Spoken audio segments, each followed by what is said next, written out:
Friends, welcome to Ramya Sri vlog. இன்றைக்கி Saturday வந்து veg தான். இன்றைக்கி வெஜ்ஜு லஞ்ச் மெனு தான் பார்க்க போகிறோம்.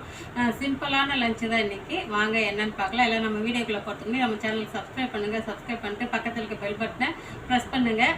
அதில் ஆல்ங்கிற ஆப்ஷன் வரும். அதை அழுத்தினா தான் உங்களுக்கு நான் போடுற வீடியோ உங்களுக்கு உடனே வரும். வீடியோ வந்து ஸ்கிப் பண்ணாமல் பாருங்கள். பார்த்துட்டு உங்களுக்கு வீடியோ பிடிச்சிருந்தா ஒரு லைக் பண்ணுங்கள். வாங்க வீடியோக்குள்ளே போகலாம்.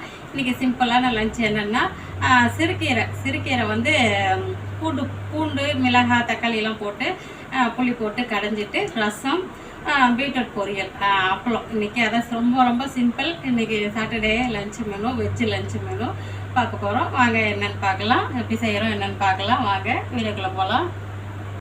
பாருங்கள், சாதத்துக்கு உலை போட்டிருக்கேன். உலை கொதிக்க போகுது. கீரை வேக வச்சுக்கலாம். கீரை வந்து நான் குக்கரில் தான் வந்து ஒரு விசில் வச்சு வேக வச்சுக்க போகிறேன். அதுக்கு வந்து ஒரு கொட்டை அளவுன்னு சொல்லுவோம் இல்லைங்களா, அந்த அளவுக்கு புளி வந்து அப்படியே போட்டுக்கிறேன். போட்டுட்டு வெங்காயம் இல்லை, வெங்காயம் இப்போ போடலை. தக்காளி வந்து ஒரு 2 தக்காளி கட் பண்ணி வச்சுருக்கேன். ஒரு முழு பூண்டு உரித்து வச்சுருக்கேன். பச்சை மிளகாய் ஒரு 4-5 பச்சை மிளகாய் எடுத்து வச்சுருக்கேன். எல்லாத்தையும் நம்ம குக்கரில் போட்டுடலாம். போட்டுட்டு கீரை கழுவி வச்சுருக்கேன், அதையும் போட்டுருவேன்.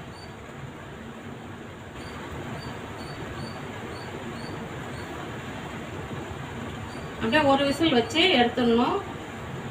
நல்லா பச்சையாக இருக்கும். நல்லா க்ரீனாக இருக்கும்போது நம்ம கடைஞ்சிடணும். நல்லா டேஸ்ட்டாக இருக்கும். இந்த மாதிரி கடைஞ்சோம்னா டேஸ்ட்டாக இருக்கும்.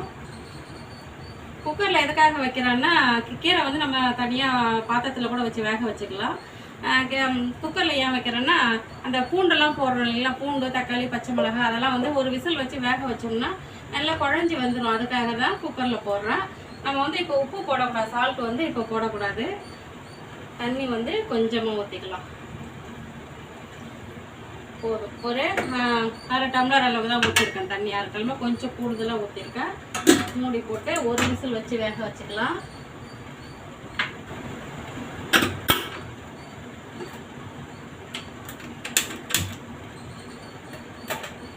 கீரை வேகட்டும். தண்ணியும் கொதிக்குது. நம்ம அரிசி கழுவி போட்டுக்கலாம்.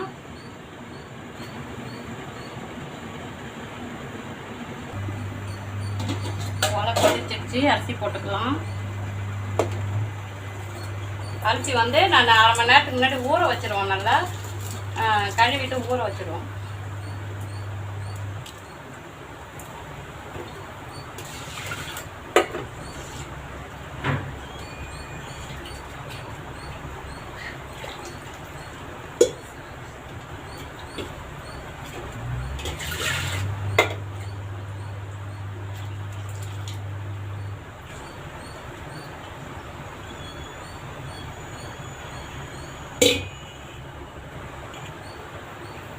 அரிசி போட்டுட்டு நம்ம ஃபஸ்ட்டு இப்படி கிண்டி விட்டணும். அப்படியே விட்டோம்னா அரிசிலாம் போய் அடியில் போய் உட்காந்துரும். நறுக்கரிசி பட்ட மாதிரி இருக்கும். நறுக்கரிசின்னு சொல்லுவோம் சார், வெந்ததும் வேவாதும் அந்த மாதிரி இருக்கும் சாப்பாடு. நம்ம ஃபஸ்ட்டு நல்லா அரிசி போட்டுட்டு கரண்டியில் இந்த மாதிரி கிளறி விட்டுருணும். அப்படியே வேகட்டும். ரசத்துக்கு 2 தக்காளி எடுத்து வச்சுருக்கேன், தனியாக கட் பண்ணி போட்டிருக்கேன். அதோட வந்து கொத்தமல்லி காம்பெல்லாம் போட்டு ஃபஸ்ட்டு நம்ம தனியாக பிசைஞ்சிக்கலாம். அப்புறம் புளி கரைச்சி வடிகட்டிக்கலாம். இதில் நம்ம காம்பெல்லாம் வந்து ஃபஸ்ட்டு தக்காளி கூட நல்லா பிசைஞ்சோம்னா நல்லா வாசனையாக இருக்கும். ரசம் வந்து நல்லா வாசனையாக இருக்கும். அதனால் முன்னாடியே நல்லா கிள்ளி போட்டு தக்காளி கூட நல்லா பிசைஞ்சு கரைச்சி வச்சுக்கலாம். கீரை விசில் வரப்போகுது பாருங்கள். குக்கர் வச்சிடலைங்களா, அது ஒரு விசில் வந்ததும் ஸ்டவ் ஆஃப் பண்ணிடலாம். கொஞ்சமாக தண்ணி ஊற்றி நல்லா அவ்வளோதான். ஸ்டவ் ஆஃப் பண்ணிட்டேன். அதை ஸ்டீம் போனதும் ஓப்பன் பண்ணிவிட்டு எடுத்து கடைஞ்சிக்கலாம். நான் வந்து அந்த எலக்ட்ரிக் பீட்டர் வச்சுருக்கேன், அதில் கடைஞ்சிக்க போகிறேன். உங்கள்கிட்ட அது இல்லைன்னா மத்தால கடைஞ்சிக்கோங்க. நல்லா தக்காளி வந்து நல்லா மசிச்சு, தக்காளி நல்லா பிசைஞ்சிட்டேன் பாருங்கள். இந்த தோல் தான் தெரியும். நல்லா இந்த காம்பெல்லாம் இது கூடவே நல்லா இப்படி வச்சு பிசைஞ்சிட்டோம்னா ரசம் வாசனையாக இருக்கும். நல்லா கமன்னு மணமாக இருக்கும். இது கூட புளி கரைச்சி ஊற்றிக்கலாம். இதில் ரசத்துக்கு என்னென்ன தேவையோ அதெல்லாம் போட்டுடலாம். ஃபஸ்ட்டு சால்ட்டு போட்டுக்கலாம். சால்ட் வந்து நம்ம ரசம் எந்த அளவுக்கு வைக்கிறோமோ அந்த அளவுக்கு போட்டுக்கலாம்.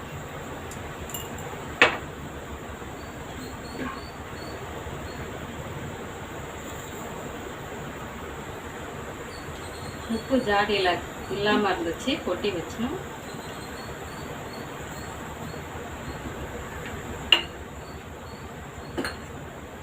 பெருங்காயத்தூள் போட்டுக்கலாம்.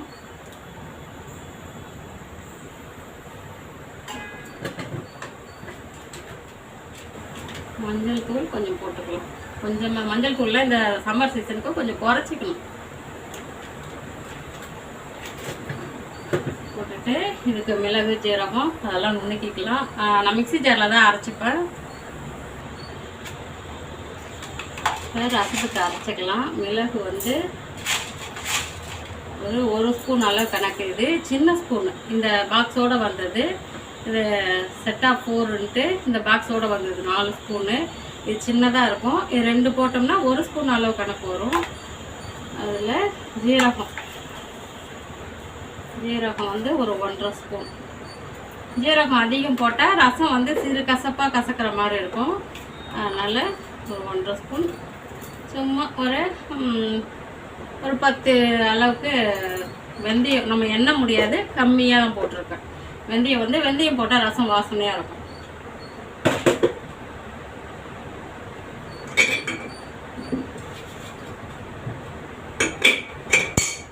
போட்டுட்டு காஞ்ச மிளகாய் வந்து ஒன்று போட்டுக்கலாம்.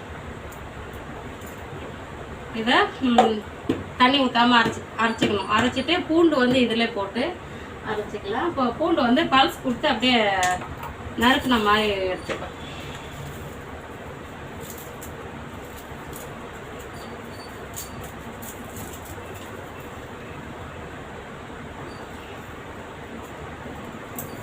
அவ்வளோதான். இந்த தோலெல்லாம் எடுத்துடணும்.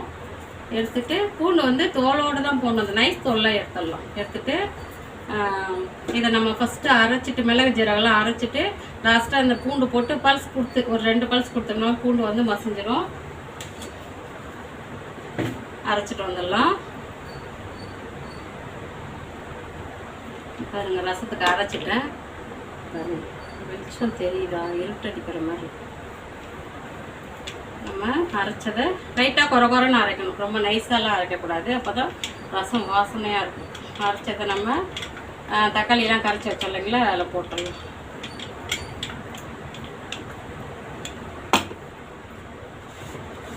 போட்டுட்டு புளி கரைச்சி ஊற்றிட்டோம்னா ரசத்துக்கு வந்து தாளித்து விட்டுடலாம். புளி வந்து பாருங்க, ஒரு சின்ன நெல்லிக்காய் சைஸுக்கு ஊற வச்சு நம்ம ரசம் எந்த அளவுக்கு வைக்கிறோமோ அந்த அளவுக்கு எடுத்துக்கலாம். கொஞ்சமாக வச்சா கொஞ்சமாக எடுத்துக்கலாம். அதிகமாக வச்சா நான் வந்து இதில் நிறையா வைக்க போகிறேன். இன்றைக்கி ரசம் நிறையானா ஒரு 3/4 சைஸுக்கு வைக்க போகிறேன். அதுக்கு தேவையான புளி தான் எடுத்துருக்கேன். கரைச்சி வடிகட்டிக்கலாம்.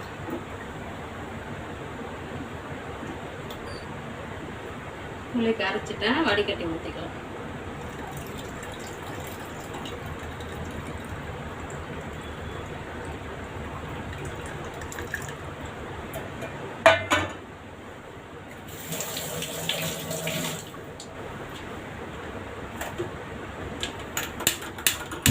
ரசத்துக்கு பற்ற வச்சுட்டு தாளிச்சு கொட்டிக்கலாம். நம்ம சாதமும் வெந்துருச்சு.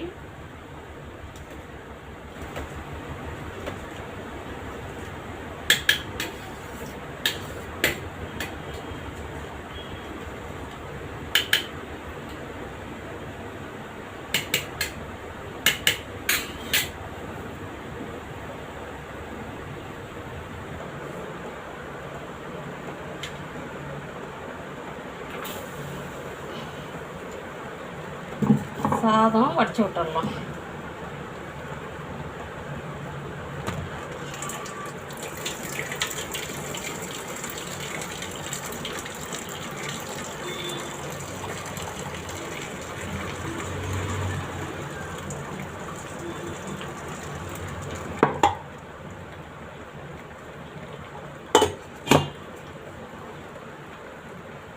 சாதம் வடிச்சு விட்டுட்டு எப்பயுமே தொட்டு கும்பிடணும். சாதம் வளரணும் அப்படின்ட்டு தொட்டு கும்பிடணுன்ட்டு எங்கள் பாட்டி அம்மாலாம் சொல்லுவாங்க. நான் அதை அப்படியே ஃபாலோ பண்ணிட்டு வரேன். வடிச்சு விட்டுட்டு தொட்டு கும்பிடணும். ரசத்துக்கு தேவையான அளவு தண்ணி ஊற்றி வச்சுட்டேன். அதை அப்படியே கொதிக்கட்டும்.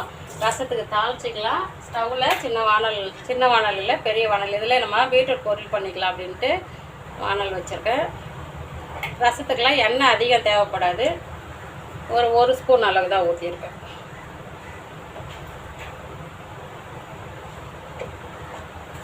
எண்ணெய் சூடானதும் கடுகு ஒரு அரை ஸ்பூன் அளவுக்கு போட்டுக்கலாம். அது வெடிக்கட்டும்னுட்டு ஒரு 1/4 டீஸ்பூன் அளவுக்கு ஜீரகம் போட்டோம்னா வாசனையாக இருக்கும். ரசம் வந்து நம்ம ரசத்துக்கு அரைச்சியும் போட்டிருக்கோம், தாளிக்கும் போது வந்து ஒரு 1/4 டீஸ்பூன் போட்டுங்களேன், நல்லா கம்மன்னு வாசனை வரும். ஜீரகம் போட்டுட்டு ஒரே ஒரு காஞ்ச மிளகாய் கிள்ளி போட்டுக்கலாம். அவ்வளோதான், ஸ்டவ் ஆஃப் பண்ணிடலாம்.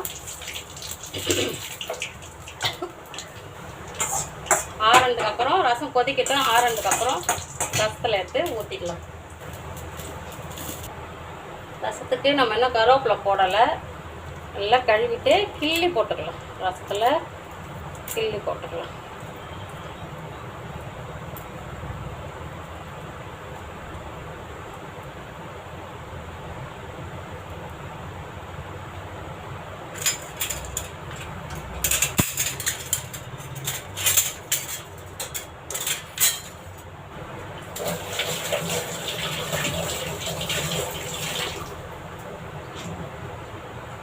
ஓரத்தில் கேப் விடணும், இல்லைன்னா வந்து பச்சை புளி வாசனை வரும். ரசம் பச்சை புளி வாசனை வரும்.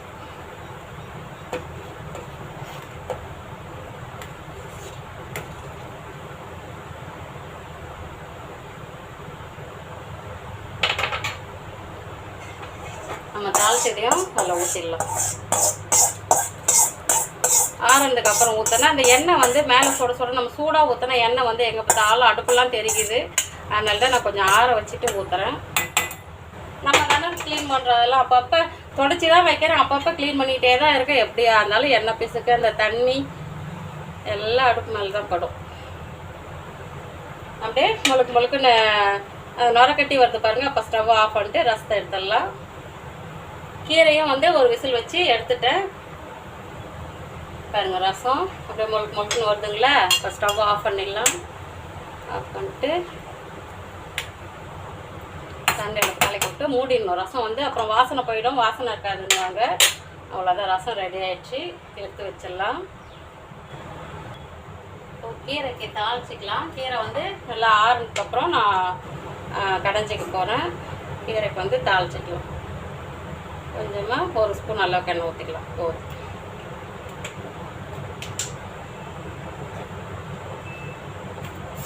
எண்ணெய் சூடானதும் கடுகு,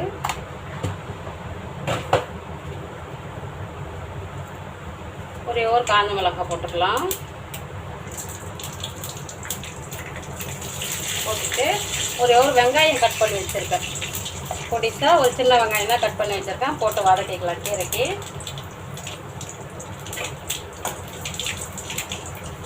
மிளகா நல்லா செவரணும், அப்போ தான் வாசனையாக இருக்கும்.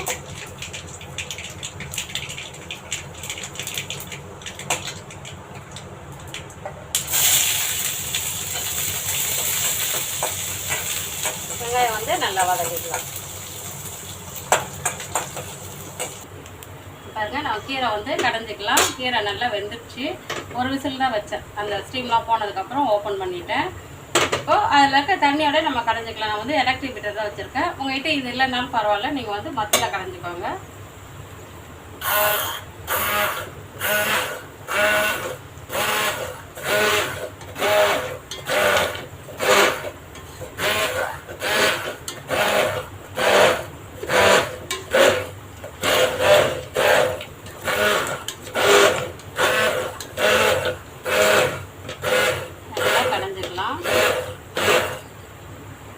கீரை கடைஞ்சிட்டேன்.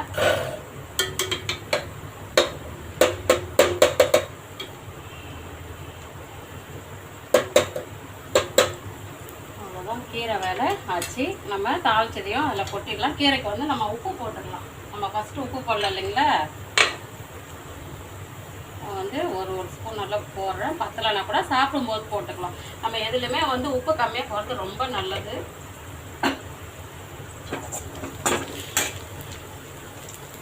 கரண்டி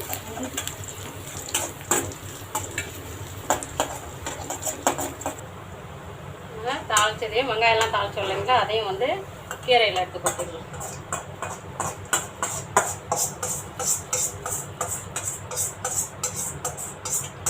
சூப்பராக கீரை ரெடி ஆயிடுச்சு.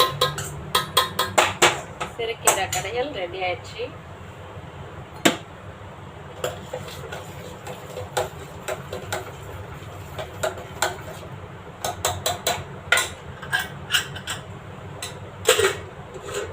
எடுத்து வச்சிடலாம்.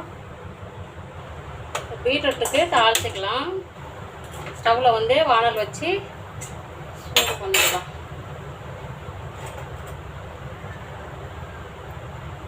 கொஞ்சமாக ஒரு 2 ஸ்பூன் அளவுக்கு எண்ணெய் ஊற்றிக்கிறேன். நான் வந்து ஒரு 1/4 கிலோ அளவுக்கு பெரிய பீட்ரூட், ஒரே பீட்ரூட் தான், நல்ல பெருசு 1/4 கிலோ அளவுக்கு எடுத்து வச்சுருக்கேன். பாருங்கள், ஒரு வெங்காயம் பெரிய வெங்காயமாக கட் பண்ணிவிட்டு கொஞ்சமாக கருவேப்பிலை எடுத்து கிள்ளி வச்சுருக்கேன்.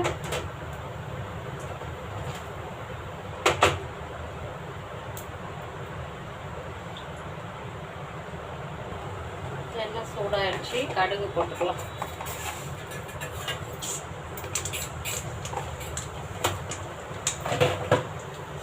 ஒரு காஞ்ச மிளகா பெருசாக போட்டிருக்கேன், அப்போ தான் பீட்ரூட்டில் தெரியும். பச்சை மிளகாய் வேணும்னாலும் போட்டுக்கலாம். நான் வந்து பச்சை மிளகாய் போடல. கொஞ்சமாக கடலைப்பருப்பு,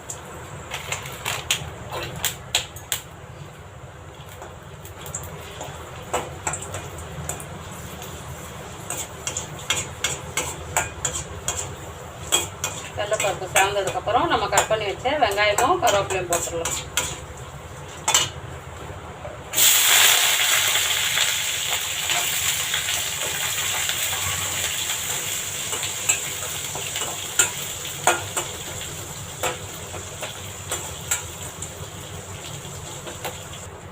ஒரு 4 பல்லு பூண்டு தட்டி வச்சுருக்கேன், அதையும் போட்டு நல்லா வதக்கிடுவேன்.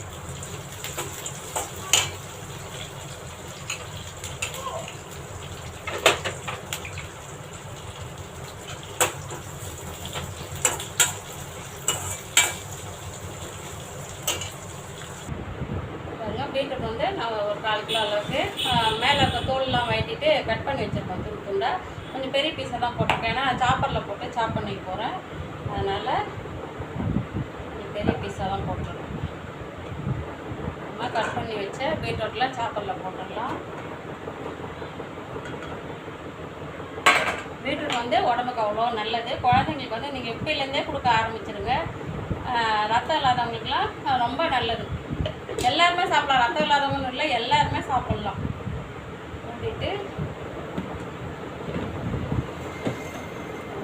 சாப் பண்ணிக்கலாம்.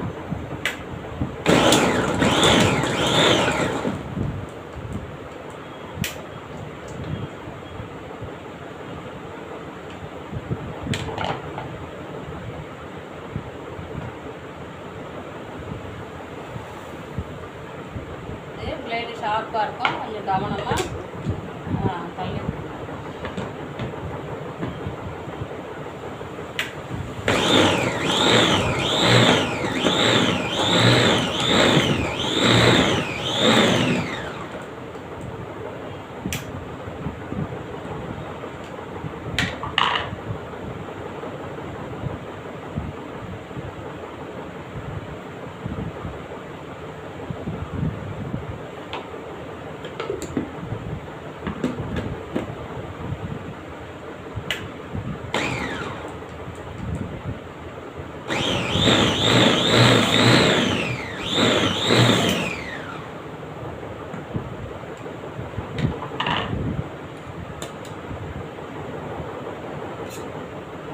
கொஞ்சம் சாப்பிடணும்.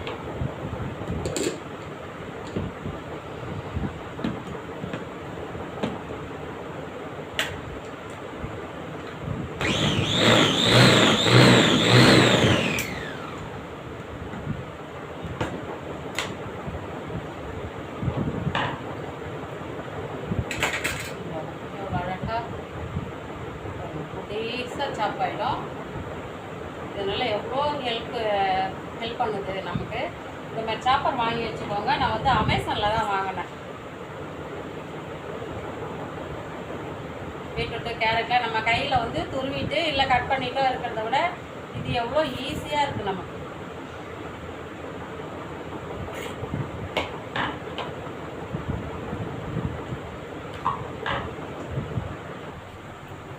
வெங்காயம் நல்லா வதங்கிடுச்சு.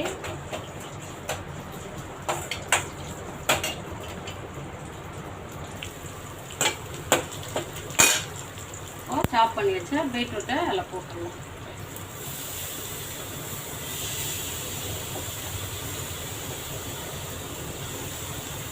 எவ்வளோ நைஸாக சாப் பண்ணியிருப்பாரு. கொஞ்சமாக தண்ணி, ரொம்ப வேண்டாம், கொஞ்சமாக.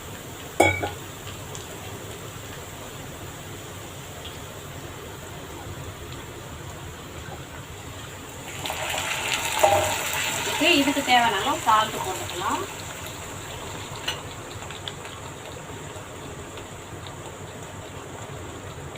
போதும். வெந்ததுன்னா பீட்ரூட் வந்ததுன்னா கொஞ்சமாகிடும். அதுக்கு தான் நான் வந்து ஒரு 1/2 ஸ்பூன் கம்மியாக தான் போட்டுருக்கேன். அப்படியே மேலே தட்டி போட்டு மூடி வேக வச்சுக்கலாம்.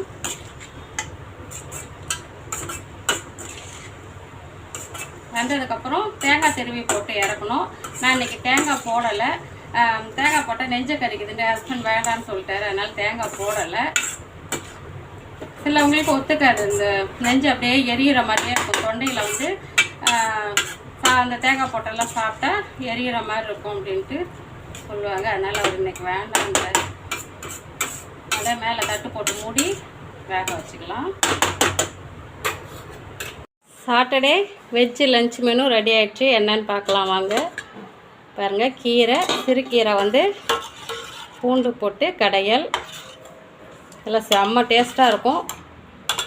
சிறுகீரை பூண்டு கடையல், கமகமன்னு ரசம், தக்காளி ரசம். அது மேலே வந்து நான் கொத்தமல்லி தழை கொஞ்சம் போட்டேன். அதை வீடியோ எடுக்கல, மறந்துட்டேன். பீட்ரூட் பொரியல், சூப்பரான டேஸ்டியான பீட்ரூட் பொரியல், ஹெல்த்தியான பீட்ரூட் பொரியல். அப்பளம், சுட சுட சாதம், ஃப்ரெஷ்ஷான ஆப்பிள் ஜூஸ். அவ்வளோதான். இன்றைக்கி சூப்பரான வெஜ் லஞ்சு ரெடி ஆகிடுச்சு. சூப்பராக சாப்பிட்டு என்ஜாய் பண்ண போகிறோம். இந்த மாதிரி செஞ்சு சாப்பிட்டு என்ஜாய் பண்ணுங்கள். சாட்டர்டே லஞ்சு வந்து வெஜ்ஜு லஞ்சு தான் இன்றைக்கி. இந்த வீடியோ வந்து ஸ்கிப் பண்ணாமல் பாருங்கள். இந்த வீடியோ வந்து பிடிச்சிருந்தால் லைக் பண்ணுங்கள், ஷேர் பண்ணுங்கள், சப்ஸ்கிரைப் பண்ணுங்கள். ஃபுல்லாக பார்த்துட்டு ஒரு லைக் பண்ணுங்கள். தேங்க்யூ.